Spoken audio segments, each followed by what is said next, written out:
नमस्कार विद्यार्थी मित्रांनो, स्वागत आहे तुमचं चालू घडामोडीवाला या युट्यूब चॅनलमध्ये. मित्रांनो, पोलीस भरती, सरळ सेवा, एमपीएससी तसेच इतर सर्व स्पर्धा परीक्षांसाठी उपयुक्त असणारे चालू घडामोडी तुम्हाला मिळणार आहे पीडीएफ स्वरूपात अगदी मोफत. आणि सराव चाचणीच्या स्वरूपातला आपण आता बंद केलंय, कारण आपण कमी वेळात जास्त अभ्यास करणार आहोत. तर कमी वेळात जास्त अभ्यास करण्यासाठी चालू घडामोडीवाल्याच्या चारही प्लॅटफॉर्म सोबत जोडले जा, ज्याची लिंक डिस्क्रिप्शन मध्ये दिलेली आहे. सुरुवात करूया आजच्या व्हिडिओला. प्रश्न क्रमांक 1. महाराष्ट्र राज्यात दरवर्षी 1 जुलै हा दिवस कृषी दिन म्हणून खालीलपैकी कोणत्या माजी मुख्यमंत्र्याच्या जन्मदिनानिमित्त साजरा केला जातो? आणि या प्रश्नाचं उत्तर आहे ऑप्शन बी, वसंतराव नाईक. प्रश्न क्रमांक 2. महाराष्ट्रात शेतीला आधुनिक स्वरूप देणे, कृषी विद्यापीठांची स्थापना करणे आणि अन्नधान्य दुष्काळावर मात करण्यासाठी कारणीभूत ठरलेल्या कोणत्या नेत्याला महाराष्ट्रातील हरित क्रांतीचे जनक मानले जाते? तर हे मानले जाते ऑप्शन ए, वसंतराव नाईक यांना. तिसरा प्रश्न. महाराष्ट्राच्या विकासाचा पाया मजबूत करणारी आणि ग्रामीण भागात रोजगार देणारी ऐतिहासिक रोजगार हमी योजना सुरू करण्याचे श्रेय खालीलपैकी कोणत्या मुख्यमंत्र्यांना जाते? तर ते जाते वसंतराव नाईक यांना. ठीक आहे, कालच त्यांची जयंती झालेली आहे. त्याबद्दल थोडक्यात माहिती बघूया. दीर्घकालीन मुख्यमंत्री वसंतराव नाईक हे 1963 ते 1975 या काळात महाराष्ट्राचे मुख्यमंत्री होते आणि हा कालावधी सतत 11 वर्षाचा आहे.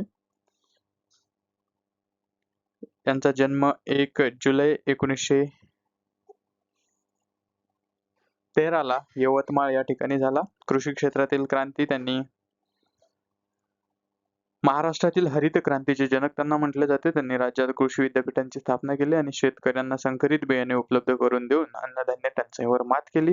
रोजगार हमी योजना ग्रामीण भागातील गरीब आणि दुष्काळावर मात करण्यासाठी त्यांनी सुरू केलेली रोजगार हमी योजना पुढे जाऊन देशात मनरेगा योजना आधार बनली. त्यांच्या याच ऐतिहासिक योगदानाचा सन्मान म्हणून 1 जुलै हा दिवस राज्यात कृषी दिन म्हणून साजरा केला जातो. चौथा प्रश्न. भारतामध्ये दरवर्षी वस्तू व सेवा कर लागू झाल्याच्या स्मरणार्थ कोणत्या दिवशी जीएसटी दिन साजरा केला जातो? तर हा केला जातो 1 जुलै रोजी. ऑप्शन ए असं या प्रश्नाचं उत्तर आहे. कालच हा दिवस सुद्धा झालेला आहे. तर असाही प्रश्न विचारला जातो की भारतामध्ये ऐतिहासिक कर सुधारणा असणारा वस्तू व सेवा कर अधिकृतपणे कोणत्या वर्षापासून लागू करण्यात आला होता? आणि या प्रश्नाचं उत्तर आहे ऑप्शन सी, 2017. प्रश्न क्रमांक 6. 1 जुलै 2026 रोजी भारतामध्ये वस्तू व सेवा कर प्रणाली म्हणजेच जीएसटी कर प्रणाली यशस्वीपणे लागू होऊन किती वर्ष पूर्ण झाली आहेत? आणि या प्रश्नाचं उत्तर आहे 9 वर्ष, ऑप्शन सी. पुढचा प्रश्न. ह्याच्याबद्दलची महत्वाची माहिती बघूया. भारतीय अर्थव्यवस्था आणि ऐतिहासिक कर सुधारणा जीएसटी दिन. तर भारतामध्ये 1 जुलै 2017 रोजी एक देश एक कर या संकल्पनेअंतर्गत वस्तू व सेवा कर जीएसटी लागू करण्यात आला होता. दरवर्षी 1 जुलै हा दिवस जीएसटी दिन म्हणून साजरा केला जातो. तर 9 वर्ष पूर्ण झालेली आहे.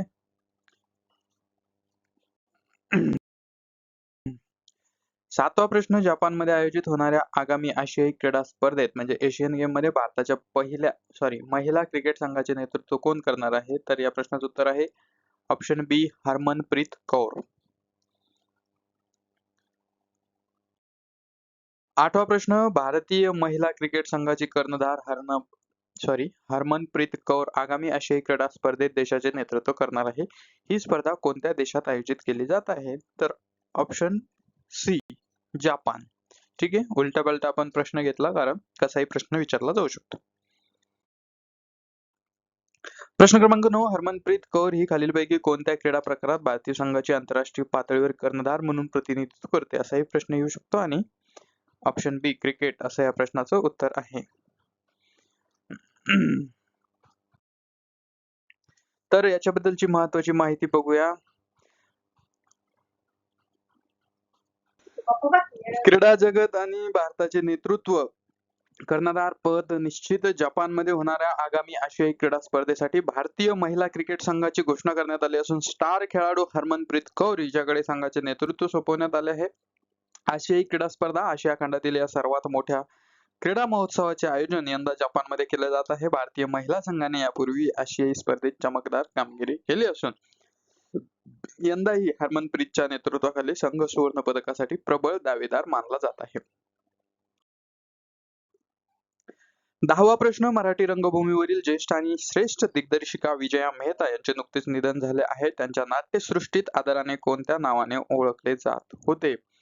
तर त्यांना बाई म्हणून ओळखलं जायचं. विजया मेहता यांना आदराने बाई असं म्हटलं जायचं. विजया मेहता यांनी नाट्यकार विजय तेंडुलकर आणि डॉ. श्रीराम लागू यांच्यासोबत मिळून मुंबईत कोणत्या प्रसिद्ध थिएटर ग्रुपची म्हणजेच नाट्य संस्थेची स्थापना केली होती? आणि या प्रश्नाचं उत्तर आहे रंगायन, ऑप्शन ए. प्रश्न क्रमांक 12. नुकतेच निधन झालेल्या विजया मेहता यांनी प्रामुख्याने नाट्यसृष्टीच्या कोणत्या क्षेत्रात आपले ज्येष्ठ आणि श्रेष्ठ योगदान देऊन जागतिक पातळीवर ठसा उमटवला? नाट्य दिग्दर्शिका होत्या विजया मेहताबाई. तर मराठी रंगभूमी आणि सांस्कृतिक क्षेत्राची मोठी हानी झालेली आहे. ज्येष्ठ दिग्दर्शिका विजया मेहता यांचं निधन झालं.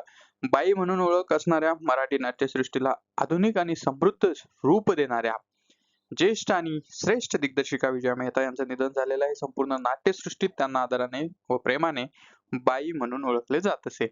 रंगायनची स्थापना त्यांनी प्रसिद्ध नाटककार विजय तेंडुलकर आणि महान अभिनेते डॉ. श्रीराम लागू यांच्यासोबत भागीदारी करून मुंबईत रंगायन या ऐतिहासिक थिएटर ग्रुपची स्थापना केली होती, ज्याने मराठी प्रायोगिक रंगभूमीला नवी दिशा दिली. महान वारसा दिग्दर्शनासोबतच त्यांनी अभिनय आणि चित्रपट क्षेत्रातही मोलाचे कार्य केले. भारतीय आणि पाश्चात्य नाट्य संस्कृतीचा मिलाप साधणाऱ्या दिग्दर्शिका म्हणून त्यांचे योगदान इतिहासात सुवर्णाक्षरांनी लिहिले गेले आहे. प्रश्न क्रमांक 13. जनरल धीरज सेठ यांनी नुकताच भारताचे कितवे लष्कर प्रमुख म्हणजेच chief of the army staff म्हणून अधिकृतपणे पदभार स्वीकारला आहे? आणि या प्रश्नाचं उत्तर आहे 31वे, ऑप्शन सी. प्रश्न क्रमांक 14. भारताचे 31वे लष्कर प्रमुख बनलेल्या जनरल धीरज सेठ यांनी खालीलपैकी कोणाकडून लष्कर प्रमुख पदाची सूत्रे स्वीकारली आहेत? तर यांनी स्वीकारलेले आहे जनरल उपेंद्र द्विवेदी यांच्याकडून, ऑप्शन बी.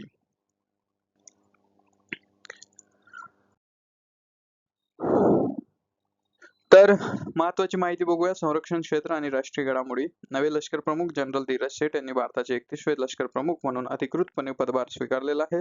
देश पातळीवरील ही अत्यंत महत्वाची लष्करी नियुक्ती आहे. पदभार हस्तांतरण त्यांनी माजी लष्कर प्रमुख जनरल उपेंद्र द्विवेदी यांच्याकडून या सर्वोच्च पदाची सूत्रे हाती घेतली आहे. भारतीय सैन्याची ताकद आणि आधुनिकता वाढवण्याची जबाबदारी आता नव्या लष्कर प्रमुखांवर असेल. प्रश्न क्रमांक 15. महाराष्ट्र विधान परिषदेच्या उपसभापतीपदी नुकतीच खालीलपैकी कोणाची बिनविरोध म्हणजे एकमताने निवड करण्यात आलेली आहे?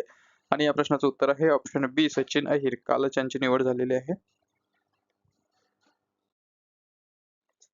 तर याबद्दल महत्वाची माहिती बघा. महाराष्ट्र राज्य राजकीय घडामोडी. बिनविरोध निवड. विरोधकांनी आपला उमेदवारी अर्ज मागे घेतल्यामुळे सचिन अहिर यांची महाराष्ट्र विधान परिषदेच्या उपसभापतीपदी एक मताने निवड म्हणजेच बिनविरोध निवड झालेली आहे.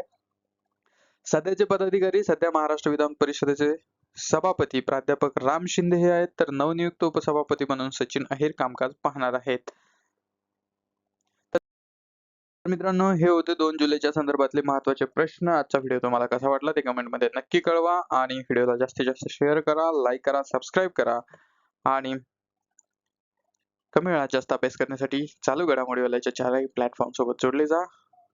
Thank you so much. भेटूया उद्याच्या व्हिडिओत.